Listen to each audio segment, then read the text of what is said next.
रथसप्तमी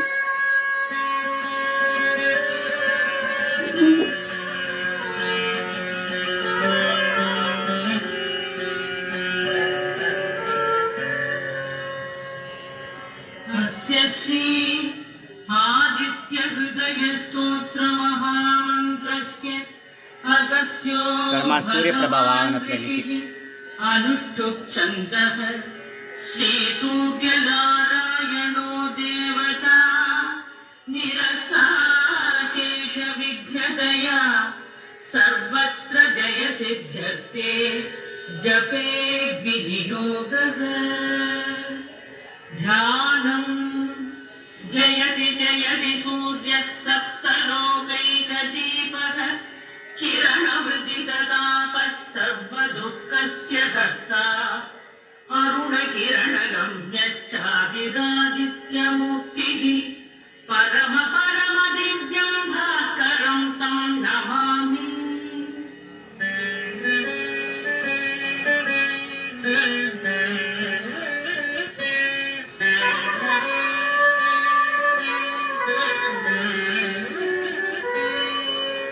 ततो युद्धपरिश्रान्तं समरे चिन्तया स्थितं रावणं चाग्रतो दृष्ट्वा युद्धाय समुपस्थितं दैवतैश्च समागम्य द्रष्टुमभ्यागतो रणम् उपागम्याब्रवीद्रामम् अगस्त्यो भगवान् ऋषिः राम राम महाबाहो शृणु गुह्यं सनातनं येन सर्वानरीं वत्स समरे विजयिष्यसि आदित्यहृदयं पुण्यं सर्वशत्रुविनाशनं जयावहं जपे नित्यम् अक्षय्यं परमं शिवम् सर्वमङ्गलमाङ्गल्यं सर्वपापप्रणाशनं चिन्ताशोकप्रशमनम् आयुर्वर्धनमुत्तमम् रश्मिवन्तं समुद्यन्तं देवासुरनमस्कृतं पूजयस्व विवस्वन्तं भास्करं भुवनेश्वरम्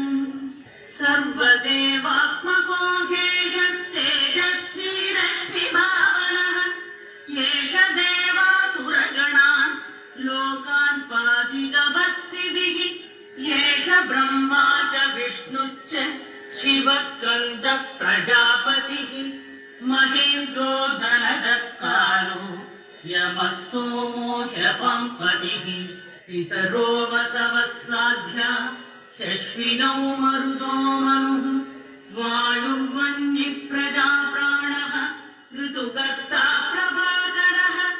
आदित्यः सविता सूर्यः खगः पूषा नभस्तिमान् सुवर्णसदृशो भानुः हिरण्यरेता दिवाकरः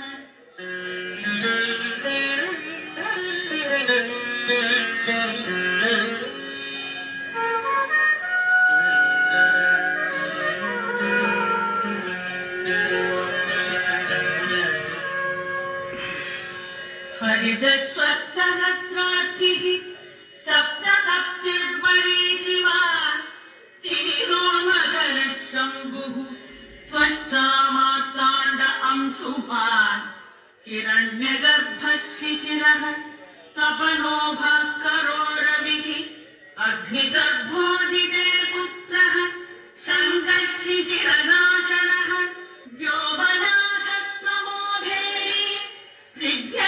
ऋग्यजुस्सामपारगः घनवृष्टिरवां मित्रो विन्ध्यवीथी प्लवङ्गमः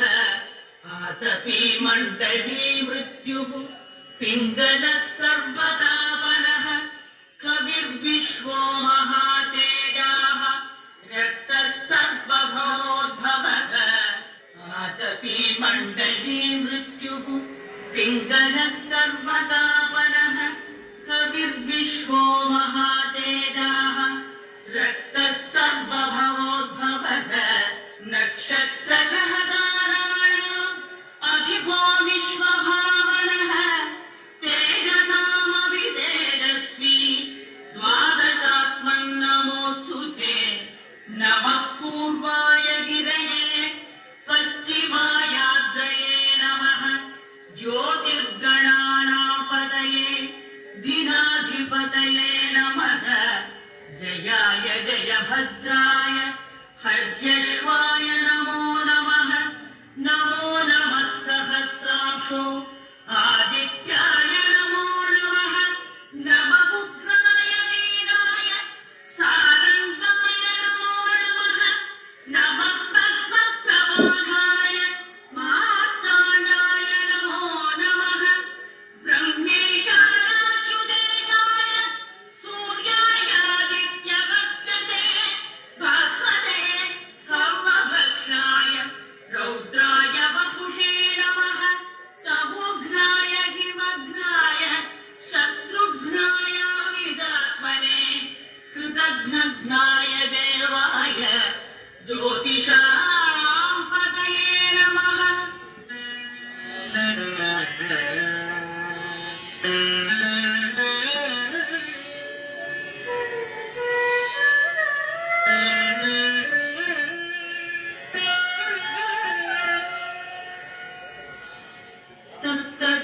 तप्तचामीकराभाय